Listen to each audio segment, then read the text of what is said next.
नमस्ते आप सभी को। मैं निश्चय जैन पन्ना वाला इधर आप सभी के बीच। और आज हम आपको जो बताने वाले हैं वो सुन के आपको बहुत अच्छा और कुछ नया लगेगा, ऐसी मैं उम्मीद करता हूँ।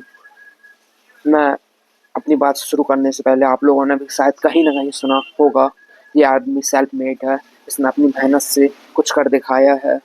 ये सेल्फ मेड पर्सन है। There is no such thing as self made. इस दुनिया में कुछ भी ऐसा नहीं है जो खुद से बना हो, या वो व्यक्ति विशेष हो या फिर इस इन्वायरमेंट में कुछ भी हो। अगर कुछ भी विकसित हुआ है उसके पीछे बहुत से रीजन है, बहुत से लोग हैं। वो आज को अपन को अभी दिखें या ना दिखें, पर लेकिन बहुत से लोगों ने आपको सफल बनाने में, आपको कुछ अच्छा कर दिखाने में, और आज आप जिस हालात में हैं उसके लिए वो लोग जवाबदार हैं। ये एकदम सच बात है। जैसे कि आप, मैं कई लोगों को देखता हूँ, वो लोग मेरे को बताते हैं हमारा बाप गरीब था, हमारे दादा गरीब थे, हमारे पप्पा ने मेहनत की, हमने मेहनत की, आज हमारे पास करोड़ों की माया है, करोड़ों की संपत्ति है। तो मैं उनसे बोलता हूँ, तो क्या हुआ जब 1980-90 के दशक में, जब पूरा देश गरीब था, देश की 60% आबादी गरीब थी, अगर उसमें तो तुम्हारा बाप दादा भी आएगा ना, कुछ नया बताइए आप। पर लेकिन ठीक है, सुन लेते हैं। तो बोलने का मतलब क्या, आप अपने आप को महान दिखाने के लिए, आप क्या तो गरीब थे, हाँ आपने मेहनत की, अच्छी बात है, पर लेकिन आपकी उस मेहनत के पीछे कई लोगों का सहयोग था, आपके परिवार का सहयोग था, बहुत से लोग थे जिन्होंने आपका साथ दिया। इसको मैं और आपको ऐसे बताता हूँ। जैसे कि आप लोगों ने, एक एग्जांपल देता हूँ। एक मतलब कि किराएदार था, उनकी किराए की दुकान थी, कई सालों से वो लोग काम कर रहे थे, कपड़े बेच रहे थे। वो, उसका जो बाप था, उनके जो पिताजी थे, जब बच्चे 3-4 साल का था उनका निधन हो गया। हो जाता था पुराना समय में। पर लेकिन जो बच्चा था उस समय तो 4 ही साल का, मतलब कि उसे तो बाप कैसा दिखता था, कि पिताजी कैसे दिखते थे, उनके साथ क्या यादें हैं, कुछ भी याद नहीं है, नथिंग। तब भी जब वो 15-18 साल का, उसे बिजनेस करना था। तो हाँ, नमस्ते बोलता था, हेलो हेलो ऐसे बोलता था, गांव देहातों में था।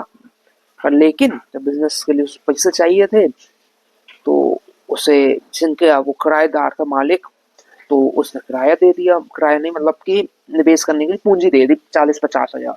उतनी फलीभूत, इतनी फलीभूत हुई, मैं पर्सनली जानता हूँ आज वो अरबपति। अरबपति मैंने ज्यादा बोल दिया, करोड़पति तो है मोटा माटे।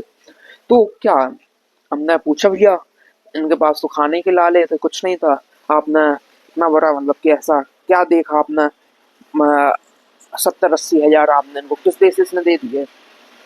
तुमने मेरे से कहा, इसका जो बाप था, इनके जो पिताजी थे, वो एक सच्चे ईमानदार व्यक्ति थे। वो भी मतलब कि उनको हम जानते थे, तो इसके चलते, भरोसे के चलते पैसे दे दिया। जो आदमी आज से 50-40 साल, 50-40 ने मतलब जो 20-15 साल पहले मर चुका है, पर लेकिन उसके दम पे आपको पैसा मिल गया। यदि उनका रेपुटेशन नहीं होती, वो भी गद्दारी करने वालों के साथ सीन होता, क्या आपको वो पूंजी मिलती जो आज आप सेठ बने बैठे हैं? क्या आप वो सेठ बन पाते? शायद नहीं बन पाते। ऐसे बहुत से फैक्टर्स होते हैं। आप अच्छे बिजनेसमैन को देखिए, वो ठीक है, वो लोग उनको महान दिखाने के लिए बोलने वाला, या फिर अज्ञानता में कई बार बोल देते हैं वी आर सेल्फ मेड, हमने सब कुछ बहुत अपने मेहनत पर किया है। पर लेकिन ऐसा नहीं है। बहुत से लोग हैं जिन्होंने आपका साथ दिया, बहुत से लोग हैं जो आपका साथ देंगे, और बहुत से लोग हैं शायद वो आपको मना करेंगे। पर लेकिन जो लोग आपको मना कर रहे हैं, ऐसा नहीं है कि वो आपका हमेशा आपके खिलाफ हैं या फिर आपको पसंद नहीं करते हैं, पर लेकिन उनको वो रिस्क टेकिंग कैपेसिटी उनकी कम है। जैसे कि आप देखो, अ, उस आदमी को जब व्यापार करना था, जो उसकी सगी माँ मतलब कि रियल माँ थी, माता जी थी, वो उसके पीछे एकदम पड़ी हुई थी, बेटा सरकारी एग्जाम की तैयारी कर लो, ऐसी नौकरी कर लो, व्यापार में कुछ नहीं है। पर लेकिन बच्चे के अंदर डेडिकेशन और मेहनत थी, उसने धीरे धीरे किया, पर लेकिन आज सेट बन गया।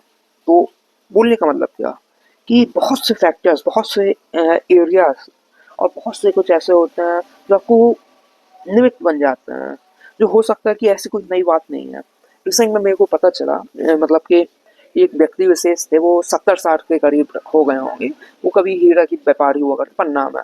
जब कोविड का समय आया, उनकी तबीयत काफी ज्यादा, बीमार हो गए, बहुत सी बीमारियां से ग्रसित हो गए, बहुत कुछ हो गया।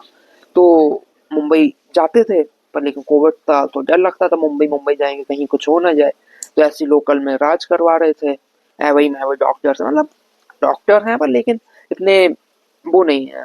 तो एक व्यक्ति विशेष ने मतलब कि हमारे एकदम नजदीक वाले ने उनको बोल दिया, काहे तुमने जिंदगी भर पैसा कमाओ, आप इलाज को मौका है, तुम्हारी तो मुंबई में परिचय है, पहचान है, डॉक्टर जानते हो, वहां करा लो। भाई उस आदमी के दिमाग में एकदम जो बात क्या हुई, क्लिक हो गई। उसका वेट घट के 40-42 किलो हो गया था एकदम।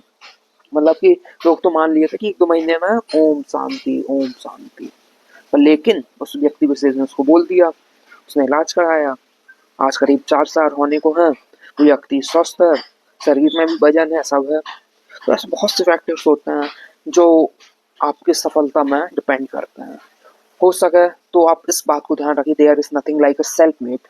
If you are or what you are, there are numbers of factors, numbers of individuals who are supporting you, who are guiding you. Always give respect to towards them.